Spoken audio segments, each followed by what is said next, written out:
Hello, I'm Mystical, this is Mystical Gaming and we're back into Watcher of Realms, and this is Gear Dungeon 2 that is coming to Global shortly. A couple of days away now, something like that. So this is coming shortly. Now if we go into this, I've done up to stage 3 because that's the bit where you start getting your mats and you can start getting the unidentified stuff dropping. So pushed up to that.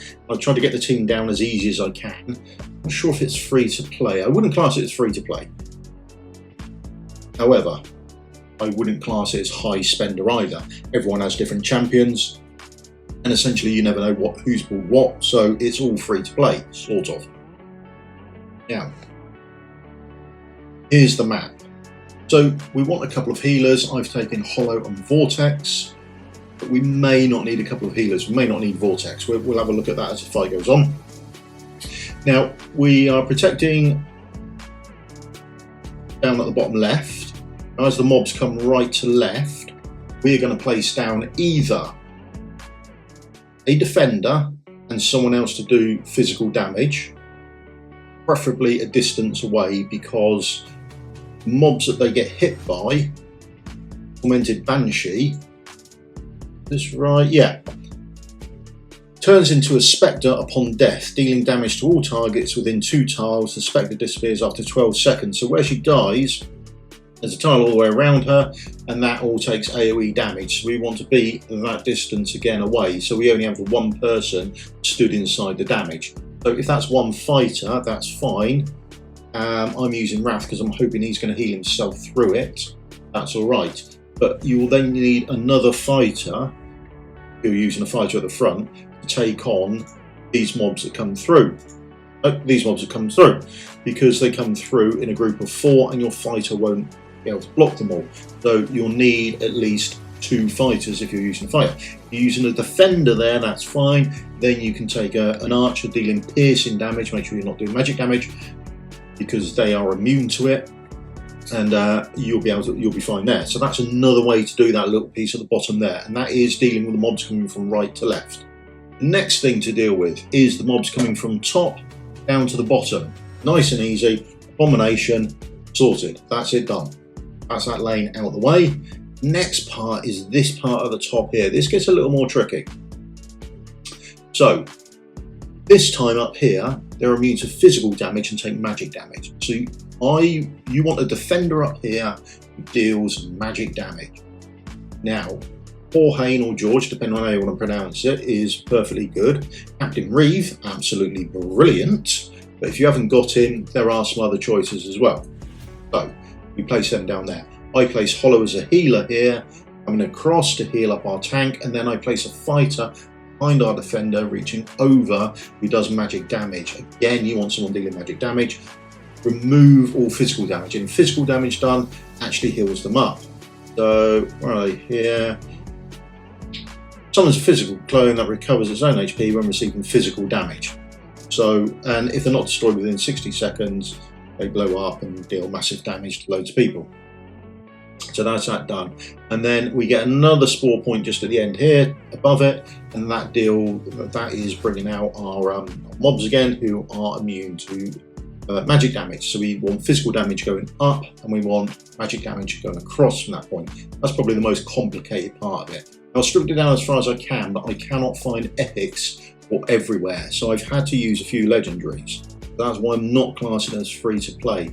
I can't get my maul up to do enough damage, which is somewhat annoying, because I thought he would be ideal, but we'll discuss that as we get to it. Right, so here's the start of the screen. Now I'm going to put Wrath down here, and I'm going to face him that way, and that's him sorted. Because I'm using a fighter, later on in the fight there'll be 4 mobs coming towards him, he can't block them all, so I'm putting Volker down behind him. Everyone will get Volker, and it's just a bit of healing. Remember, she's adding healing for our basic attacks, so if your stuff has any form of healing effect on there, you will get that bonus when you heal yourself through your basic attack. Right, now something I do love this going around them, showing they are blocked from magic damage. I do love that, I think it's brilliant. There we go, we can see the AoE. I don't know how. No, he can't quite do it. Right, Let's restart that. I was hoping they would come down and he would do enough to actually heal himself through it. That's a shame, because the rest of it is not needed, and that sort of takes up space. The healing requirement's not massive, to be honest. That will easily do it. Just one of those things worth trying. So we take our tank who does magic damage. I place my tank up here, I face him to the right, that's all sorted. And then just waiting for my next healer to come online. Once the healer's online, I'll be putting the healer down just to cover off the tank, because of the AoE damage that comes out. Eventually they will take too much damage. So healer going that way. I use hollow because I'm using Zilitude, and Zilitude's ultimate doesn't come round very quickly. Just like to sort of help her on as much as possible. Now that's all we're waiting for. We're all good there. Down, there's Zilitude down. There is the clone mate. Now again, we've got this, we can see the buff going round. Immune to magic damage. Happy days. Oh, immune to physical damage, sorry. So they do take magic damage, and we can ultimate off Zilitude, and she will kill the boss down, no great shakes. We're just waiting for Razak to come online. Now, I'm putting Razak down already, and it's a bit of a close call. Leave Wrath to deal with these, and one of them gets past. That's why we've had to put a next fighter down. Now, as you can see, we don't want any to get out, and it is a bit of a close call with Abomination, but gets down just in the nick of time, and just is just enough. Here's Razak. So here's our little party summoning up here. Now I couldn't get Maul to do enough damage on this little group, which is such a shame. I think Maul would have been ideal there, but they do walk off, and then they overrun Abomination because there's just too many of them, which is such a shame. There's Zilitude again. She's now building up her ultimate, so we'll trigger Hollow to help her along a touch. Then it doesn't matter about this little archer. Don't really know why he's there. He's just there to get on my nerves, I think, more than anything else. He doesn't really do anything. And we just wait for the boss to come down, and then it'd be a matter of triggering Zilitude's ultimate again, and we get away with it. Let's trigger it and hope for the best. Problem is, if she doesn't die within that 60 seconds, then she does a massive AoE damage. So we do want to make sure that she does die. There's Razak again. I mean, Razak just doesn't have a problem with this. He clears these so easily and quickly. It is absolutely crazy. And Wrath just, Maul just falls short. So annoying. Any magic demon tank there would do. That's not an issue. Wait for Zilitude to come off and trigger Hollow again. And we're just cycling through this, and it's relatively easy. I would say it's free to play, but I can't guarantee who's going to get what champions. The hardest person to change, I would say, is probably Zilitude. You want a fighter because of Hollow's protection there. If you pull Hollow back one more, then she won't reach Maul. So yeah, you do want a fighter who's dealing magic damage over the top there.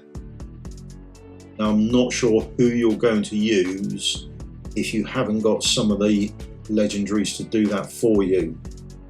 I don't think there's many epics that are going to do it particularly well, if at all, to be honest. But let me know in the comments below if you've got a decent epic that you think would fit the bill. Yeah, this is now the last little bits, isn't it? We've got 7 to go. 7 to go. Last boss to come through, clone of the boss. Trigger off Hollow. I'll get Zilitude round again. Should have just used someone who's got a better range of ultimate cut. But Valk is probably easier. Yeah. Okay, it is what it is. Right. This is just my way of clearing it. Also, the other thing is I've got one place missing, so you could use someone. There's someone else you could use. If you wanted to, you'd have to remove people as well, so it might get a bit clunky. Lord wise, I use Wrath, and then I use a Piercer just to help out with extra damage. For Razak, I don't think he really needs it. Have I used one? I don't know. I might not have done actually. I might have a spare Lord place available. You could use that. There's Abomination finishing up there. And now if I really wanted to, I could get rid of a lot of people, because it is just these 4 to get rid of. There'd be the last 4, and Wrath is there doing it anyway. Let's have a quick look. Let's risk it. Let's try at the end. Does he need healing? So if it wasn't for that explosion around there, I don't think you'd need healing at all. You'd be absolutely fine. He doesn't get enough mobs to come in to actually heal himself up, does he, with his getting his basic attack off. That's a bit of a shame, but there we go, we've cleared it. So that's it done. It's just position of where you need things and the type of hero you need. Yeah, so we cleared it here with these 8. Now, there's no reason you can't put an Archer Lord in there, or, well, could certainly put Abomination down there, couldn't I help out? But there you go. Or anything else, or you know, depending on your makeup, you might want to slot in another Lord somewhere. But this stage 3 seems much more achievable than the previous stage 3 of Gear Dungeon 1. Now, I hope this has helped you out, and it's not sort of a strict guide or free to play or anything like that. I wouldn't class Razak or Solitude as free to play, but plenty of other options. Erwin would have been awesome instead. He's got a hell of an AoE, but again, not exactly free to play.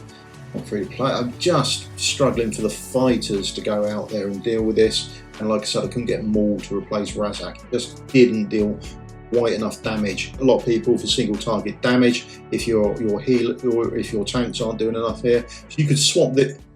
Get out there, and you can put in Silas or any other single target damage dealer you want to do. Then if you want, place in any sort of tank that you want, as that pairing will work just as well, because they'll be able to block enough, and then you've just got your archer to deal the normal damage. Make sure you've got an archer that's doing normal damage, and then if you really want to, it frees up more lords that you want to put in.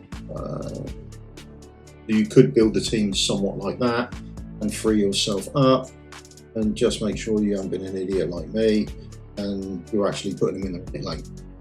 Okay, that's about it from me. Thanks very much for your time. I hope this helps you out, and I'll see you in a video tomorrow. We'll do a video tomorrow and on new stuff that drops. Thank you very much for your time. Happy gaming, and I'll see you all in a video again soon. Cheers then. Goodbye.